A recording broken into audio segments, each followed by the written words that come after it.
सबसे पहले हिंदू धर्म है कि सनातन धर्म है? नहीं, सबसे पहले हमारा सनातन धर्म है। तो हिंदू कब पैदा हो गया? बौद्ध धर्म को खत्म करने में भी हिंदू धर्म का ही हाथ है। अरे गुरुजी, अगर सर्वे भवन्तु सुखिनः आप कहने जा रहे हैं, लेकिन ये तो बात बहुत बड़ी आप कह दिए कि समानता थी, लोगों में हक अधिकार बराबर था। लेकिन गुरुजी वहीं पे तो जो है सदियों से ये भी था कि जो ये शूद्र थे, दलित थे, इन लोगों के गले में हाड़ी और कमर पे झाड़ू बांधा जाता। लोग संविधान को बदलने की बात करते हैं। पंडित जी, इस पे आप क्या कहेंगे? पंडित जी बताइएगा, मंदिर का आरक्षण पे आप क्या कहेंगे? जो मंदिर का आरक्षण एक विशेष व्यक्ति के लिए है, सिर्फ ब्राह्मण समाज के लिए। यह गलत बात है। जो भी सनातन धर्म को मानता है, प्रत्येक व्यक्ति का समादर है, उसके खान पान, रहन सहन, संस्कृति सब सभी लोगों के लिए खुली हुई है। अगर खुली होती तो अरे पंडित जी अगर खुली होती तो सोमनाथ मंदिर के गेट पर नहीं लगाया जाता कि यहाँ पे शूद्रों का अंदर जाना वर्जित है। और यहाँ पे देखिए एक शास्त्री जी बैठे हुए हैं, इनसे हम कुछ बात करेंगे। आज के समय में जिस तरह से धर्म के विषय में जो है लोगों को कहीं ना कहीं इनका कहना है गुमराह किया जा रहा है, लेकिन मेरा भी कुछ मानना है कि अगर गुमराह किया जा रहा है तो लोग आज के समय में पढ़े लिखे लोग हैं, गुमराह कैसे हो सकते हैं? सोचने वाली बात है कि अगर पढ़ा लिखा युवा, पढ़ा लिखा समाज गुमराह होता है तो किन कारणों से होता है? या तो धर्मशास्त्री तर्क ना दे पाते हों, ओरिजिनल उनको तर्क देना ना आता हो। उन्हीं सब मुद्दों पे आज हम इनसे बात करेंगे और जानने की कोशिश करते हैं। आपका पहले हमारे चैनल पे बहुत बहुत स्वागत है। आपको धन्यवाद। ये बताइएगा गुरुजी कि ये जो बताते हैं लोग कि ये हमारा जो धर्म है सनातन धर्म, आप ये बताइएगा सबसे पहले हिंदू धर्म है कि सनातन धर्म है? नहीं, सबसे पहले हमारा सनातन धर्म है। तो हिंदू कब पैदा हो गया? और उसके पश्चात हिंदू कुश से लेकर के हिमालय तक फैला हुआ प्रक्षेत्र हिंदुस्तान का है। हमने जहाँ तक पढ़ा है गुरुजी, बात को आप समझिएगा, हम जो पढ़े हैं उसको हम आपको बताते हैं कि जब यूनानियों ने सिंधु नदी को पार किया, सिंधु नदी के समीप थे, तो उन्होंने सा को हा कहा और धा को दा कहा। सिंधु नदी को इन्होंने हिंदू कहा, ठीक है। उसी के अनुसार यहाँ पे हिंदू नाम पड़ा, हिंदुस्तान पड़ा, जो भी है, ठीक है। तो यहाँ पे कहीं ना कहीं लोगों का ये मानना है कि ये यूनानियों द्वारा दिया हुआ नाम है। तो आज हिंदू के नाम पे ही लोग अपने आप को कहते हैं हम हिंदू हैं। कोई नहीं कहता हम सनातनी हैं। सनातनी मतलब जो शुरू से चली आ रही है वही सनातनी है। तो यहाँ से बीच में हिंदू कहाँ से पैदा हो गया? आक्रांताओं द्वारा कई बार हमारे धर्म पर आक्रमण हुआ। उन आक्रमणकारी जब किसी भी देश पर, किसी भी राष्ट्र पर आक्रमण करते हैं तो वहाँ क्या आक्रमण कौन किया था भाई? आक्रमण यूनानियों ने किया। यूनानियों ने कहाँ किया गुरुजी? आप तो जो नक्षत्र ग्रह की विद्या लिए हैं, यूनानियों द्वारा ही खगोल और नक्षत्र ग्रह की विद्या दी गई है। उन्होंने ही तो बताया यहाँ से यहाँ तक चंद्रमा की दूरी इतनी है। ऐसा कोई नहीं है, ऐसा कोई प्रमाण मिलता नहीं है कि यूनानियों द्वारा लिखा गया। लूसेंट की किताब में ऐसा। पंडित जी ये बताइएगा कि कहीं ना कहीं बौद्ध धर्म को खत्म करने में भी हिंदू धर्म का ही हाथ है। ऐसा है जैसे अनेकानेक राजा हुए, अनेकानेक राजाओं की यहाँ अलग अलग संस्कृतियाँ रही, उनका व्यवहार रहा, उनकी कार्य शैली क्षेत्र रहा, एक दूसरे के प्रति जो है ज्वलनशीलता रही। हमारे यहाँ जब तक एक छत्र था, एक साम्राज्य रहा, एक बात रही, जलन नहीं थी, तब जलन नहीं थी। अरे गुरुजी, अगर सर्वे भवन्तु सुखिनः आप कहने जा रहे हैं, लेकिन ये तो बात बहुत बड़ी आप कह दिए कि समानता थी, लोगों में हक अधिकार बराबर था। लेकिन गुरुजी वहीं पे तो जो है सदियों से ये भी था कि जो ये शूद्र थे, दलित थे, इन लोगों के गले में हाड़ी और कमर पे झाड़ू बांधा जाता था। ऐसा कोई भी प्राचीन काल में लेख नहीं मिलता है, ये मध्य काल में लेख मिलता है। अच्छा, मनुस्मृति द्वारा फैलाया गया भ्रामक प्रचार है। मनुस्मृति मानते हैं, संविधान मानते हैं? मैं जो है दोनों को मानता हूँ। संविधान आधुनिक काल का है, उसका भी मैं समादर करता हूँ। लेकिन मनुस्मृति में कहीं कहीं मनुस्मृति जब प्राचीन काल की है उसका भी मैं समादर करता हूँ। दोनों में जो भ्रांतियां हैं उसका मैं परित्याग करता हूँ। लोग संविधान को बदलने की बात करते हैं, पंडित जी इस पे आप क्या कहेंगे? जो लोग संविधान की बदलने की बात करते हैं वही वह भ्रामक हैं। कहते हैं संविधान में ये आरक्षण जो है दलितों के लिए खैरात है, इस पे आप क्या कहेंगे? खैरात नहीं है, जो गरीब है, पिछड़ा है, दबाया गया है, उसका उत्थान होना चाहिए, इसलिए आरक्षण दिया गया था। हाँ, अवश्य किसी वर्ग का हो। पंडित जी बताइएगा, मंदिर का आरक्षण पे आप क्या कहेंगे? जो मंदिर का आरक्षण एक विशेष व्यक्ति के लिए है, सिर्फ ब्राह्मण समाज के लिए, यह गलत बात है। जो भी सनातन धर्म को मानता है प्रत्येक व्यक्ति का समादर है, उसके खान पान रहन सहन संस्कृति सब सभी लोगों के लिए खुली हुई है। अगर खुली होती तो अरे पंडित जी अगर खुली होती तो सोमनाथ मंदिर के गेट पर नहीं लगाया जाता कि यहाँ पे शूद्रों का अंदर जाना वर्जित है। ऐसा है, जब लगाया गया आज भी है। ऐसा है, जो लेख लिख दिया जाता है वो अमिट रहता है। किसी धर्म संस्कृति को हम बदल नहीं सकते, क्योंकि जब का शिलापट लगा है तब का वैसे पड़ा है, उसको कोई हटा नहीं सकता, क्योंकि धार्मिक भावनाएं जुड़ी रहती हैं लोगों की। तो इसके मतलब कहने के लिए, सिर्फ कहने के लिए शूद्र हिंदू है, ऐसा है। जो हमारे यहाँ शूद्र कोई था ही नहीं। पहली बात, सभी लोग ब्रह्मा जी के सर से जो निकले वो ब्राह्मण, जो बाजू से निकले वो क्षत्रिय, जो पेट से निकले वो वैश्य, और जो पैरवा से निकले वो शूद्र हो गए। ऐसा है, ये तो हमारी शरीर की रचना की बात है। सर ही हमारा जो है ब्रह्मांड माना गया है। मनुस्मृति में यही लिखा हुआ है। ऐसा है, आप अपने शरीर में ही देखिए, सिर ही जो है ब्रह्मांड है, वक्षस्थल जो है यही क्षत्रिय है।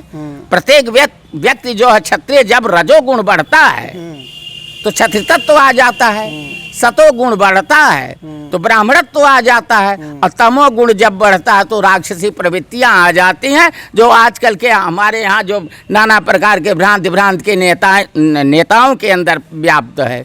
अरे कहीं न कहीं पूरे समाज के अंदर व्याप्त है। समाज की बात अलग है। जो हमारे समाज का अग्रणी बनता है, जो समाज का अगुआ बनता है, जो पार्टी बनाता है, जो विशेषताएं लाता है, समाज को बांटने का काम करता है, वही तो नेता कहलाता है। गुरुजी, जो जितने जिसको गाली दे ले जाए समाज के अंदर, वही सबसे बड़ा नेता कहलाता है।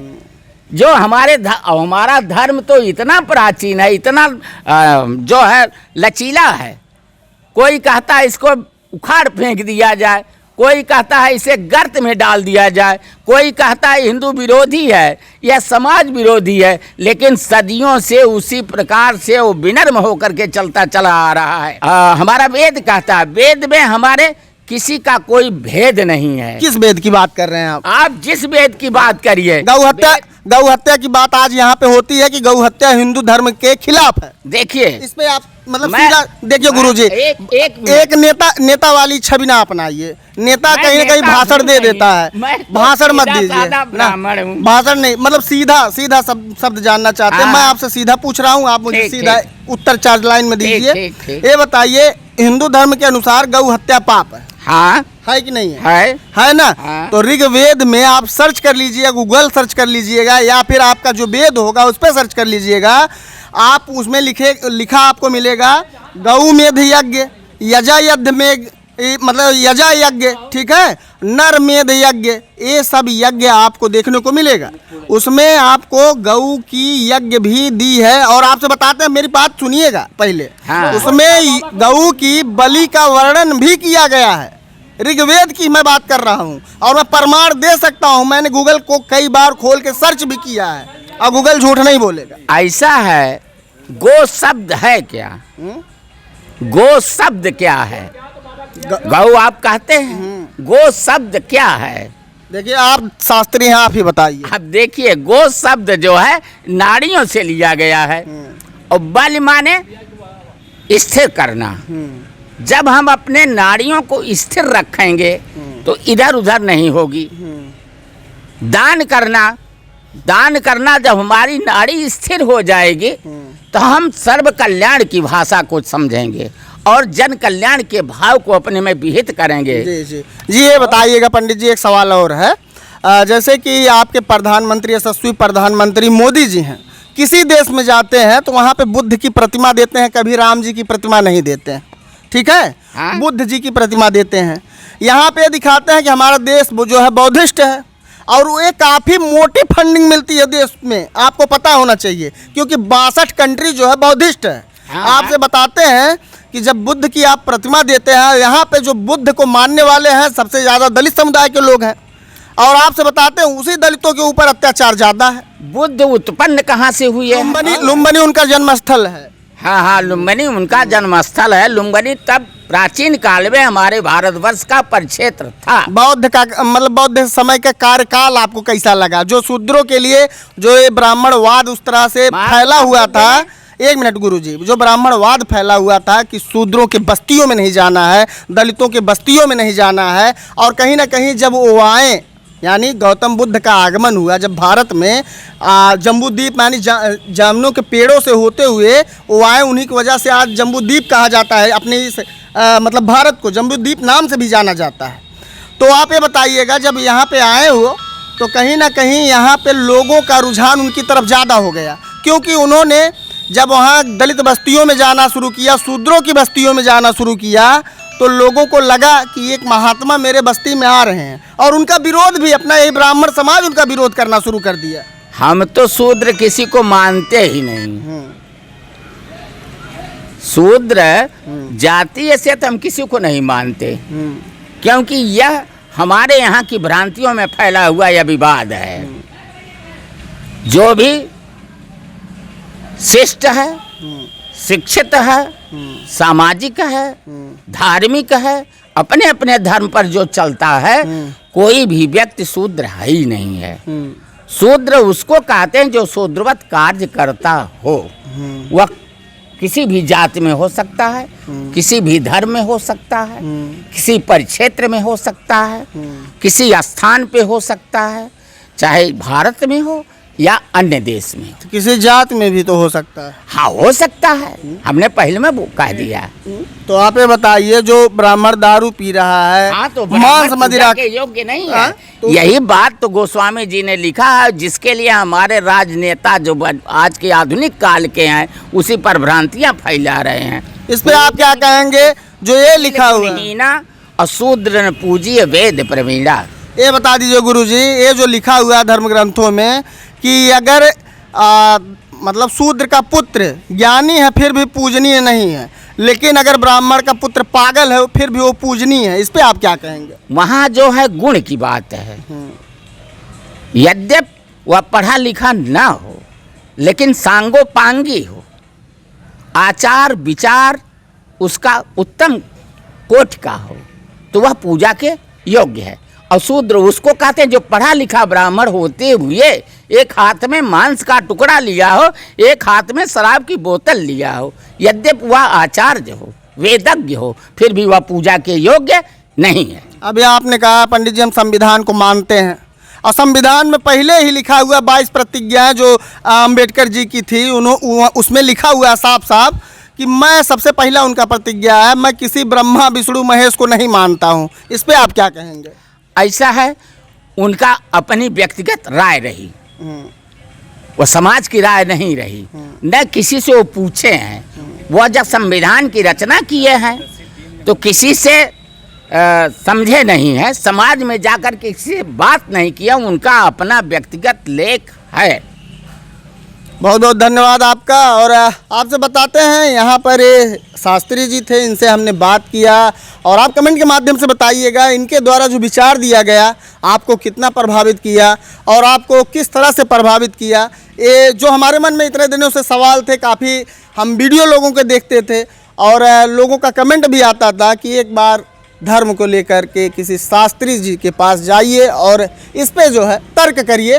तो हमसे जितना हो सका हमने तर्क किया और आपको हम दिखाने की कोशिश किए हैं। आप बताइएगा कि ये जो है पंडित जी, जो शास्त्री जी हैं, इनका जो है भाव आपको कैसा लगा।